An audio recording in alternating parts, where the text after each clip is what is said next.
Magandang araw po ulit sa inyo. Ngayon po ay titingnan natin ang ating third reading. Ano po kaya ang makikita natin sa araw na ito, no?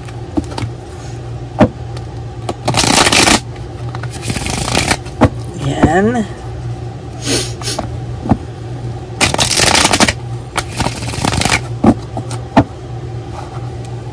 Pili po tayo ng 10. 1, 2, 3, 4, 5, 6, 7, 8, 9, 10. Okay, namili po tayo ng 10.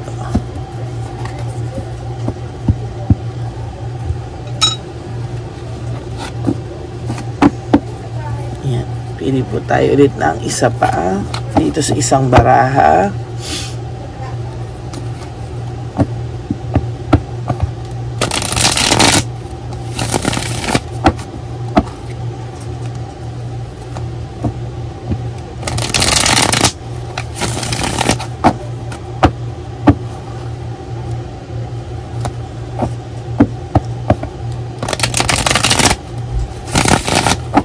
Yan, pili po tayo ng 10 ulit. 1, 2, 3, 4, 5, 6, 7, 8, 9, and 10.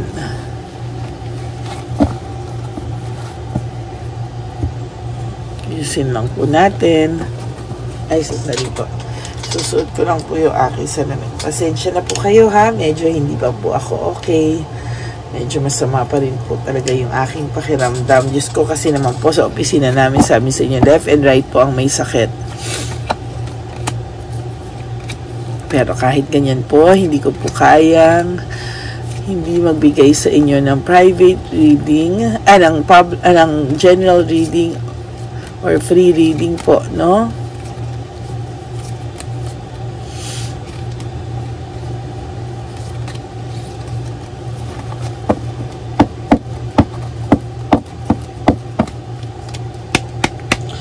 Ano po kaya ang makikita natin ngayong araw na ito sa ating third reading? Ayan.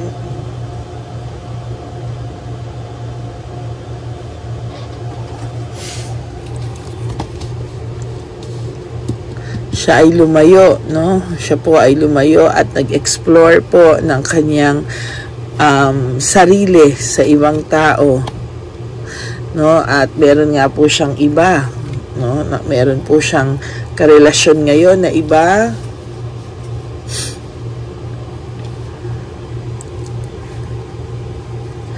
Pero nag-hold on pa rin po siya sa iyo eh. May fear of change. Talaga sinasabi ko po, no? Ito pong isang to ay parang nung una ay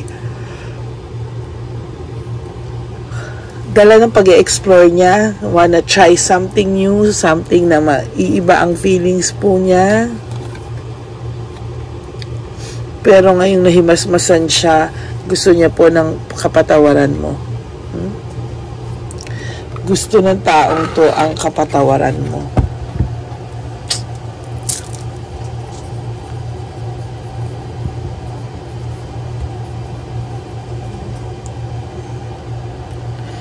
Gusto niya ng kapatawaran galing sa'yo.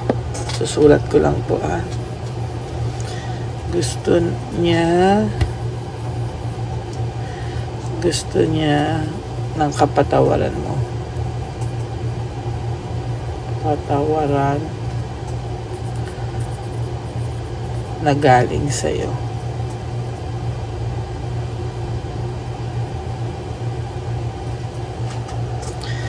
Mapapatawad mo pa ba siya?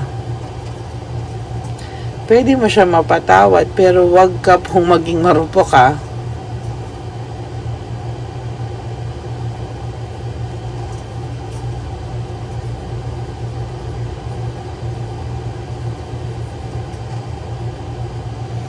Mapapatawad mo pa ba daw siya? Pero, iba po ang pagpapatawad sa pagpatol ulit, ha? Baka po, ayan na, or giving him another chance. Iba yon. Yun po yung pag-isipan mo po muna, okay? Gusto niya nakapatawaran na galing sa'yo, mapapatawad mo pa daw ba siya?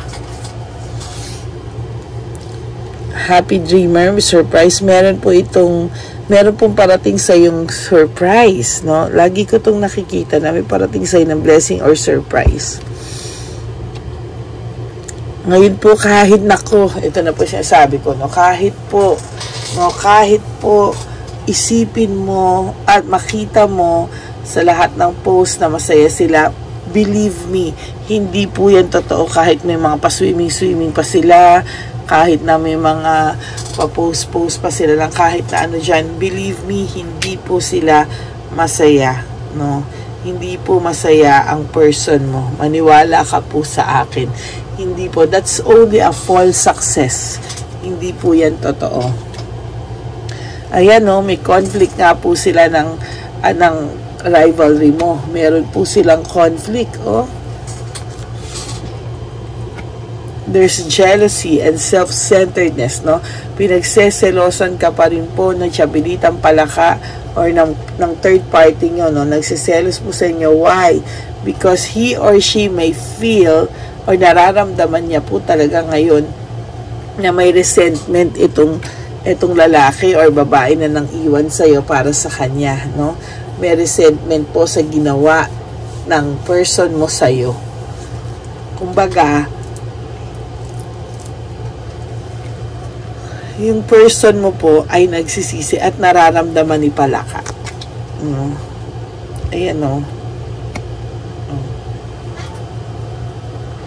May desire po siya, no? May desire po siya na humingi talaga or mapatawad mo siya. Pero sa totoo lang, for some of you, walang lakas ng loob to.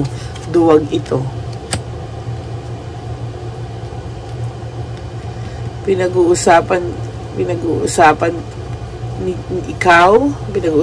ka ni Chabilitang Palaka, no? Na lagi ka nilang pinag-aawayan, lagi ka na iintriga, lagi ka na, alam mo pala, si Chabilitang Palaka, laging kabaliktaran na sinasabi niya sa mga tao na okay sila, siya raw ang pinili, masaya sila, pero the truth is, hindi po sila masaya. No? Parang sinisiraan ka ni Chabilita na parang, habol ka ng habol, ikaw lang ang may gusto, pinapahiya ka na nga, pero ayaw mo tumigil, papansin ka daw. Yan, no? Pero yan ay dishonesty, no? Dishonesty yan, because alam ni Chabilita na unfairness o dishonesty, alam ni Chabilita na ano yung totoo. Nararamdaman ni Chabilita ano yung totoo dito, no? May problema sila sa pera, may problema po ang taong ito ngayon, may pinagdadaanan sila. Maybe nakikita mo pa na masaya sila at ayan, no?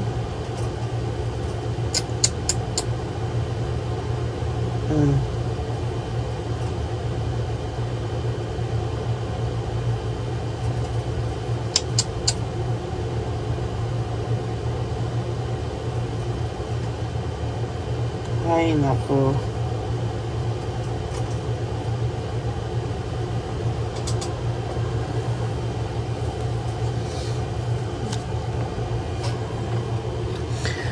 Akala mo masaya sila, akala mo lagi sila nagse-celebrate, but the truth is hindi po, no?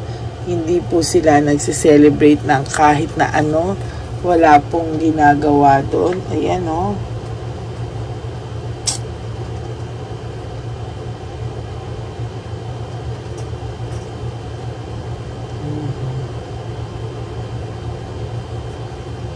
There, oh.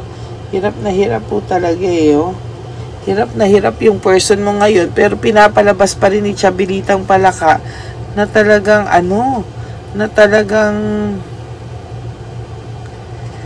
masaya sila.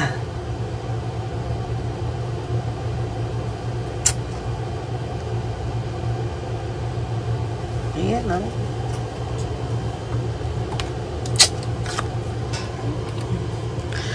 Pero may sayad talaga to si Chabelita eh. Meron din tong ano eh. May pagka-psychotic din tong batang to eh. Itong babaeng to eh. No? Kung babae man yan o lalaki, may pagka-psychotic. No? Talagang ano siya eh. Para siyang nababaliw. Para siyang hindi nababaliw na literal pero parang sinasabi niya na lahat kabaliktaran. Ano? It's because of too much ego and pride and insecurity sa'yo. May deception na nangyayari oh. Tactics and strategy, meaning because of her insecurity, because of his or her insecurity, may panloloko siya sa tao, may tactics and strategy siya para ma-bullseye ka niya. Oh. Hayaan mo lang siya because you have success,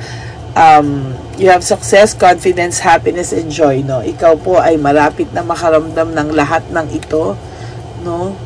Yan, no? So, kasi ito ay bunga ng desisyon, quick decision, ano? Hindi talaga pinag-isipang desisyon. Ngayon nakakapag-reflect siya and somehow hindi niya lang pinapahalata kay Chabelitang Palaka, no? Hindi niya lang pinapahalata na somehow meron siyang may emptiness si guy or yung person nyo, no? Insider, he or she meron po siyang tawag ito panghihinayang, pagsisisi, no? Ayan, no? Parehong cards, oh, magkaibang meaning. Magkaparehong meaning. Pinag-uusapan ka talaga, no? Pero sabi ko nga sa inyo, mali yung pinapakita niya, isang maskara, no? And for your last card, loss and separation, pwede rin po, no, na yung loss and separation nyo ngayon ay mararamdaman din yan ni Chabelitang Palaka or mararamdaman din ng person mo at ng third party niya. At sabi ko sa'yo, gagawin din ng person mo yan sa iba. Ay, nako.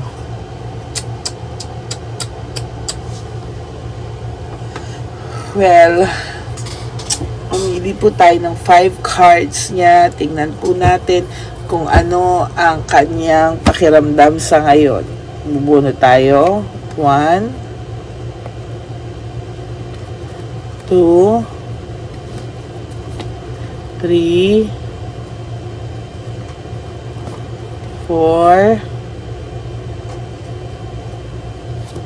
and 5.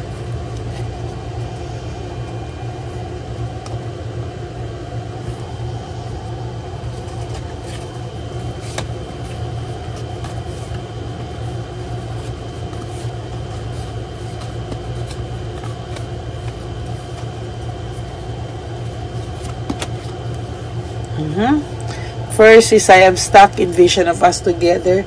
Naiisip, yan ang sinasabi ko, no? 3 different cards, sabi ko nga po sa'yo, but they connect to each other. Stuck pa rin po siya sa vision of you together. Takot po siya talagang malus ka.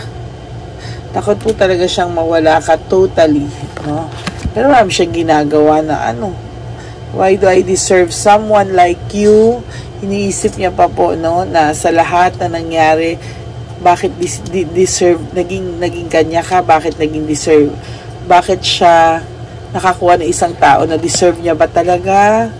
Kasi puno siya ng drama, kasinungalingan, etc., etc. No, puno po siya ng kadramahan.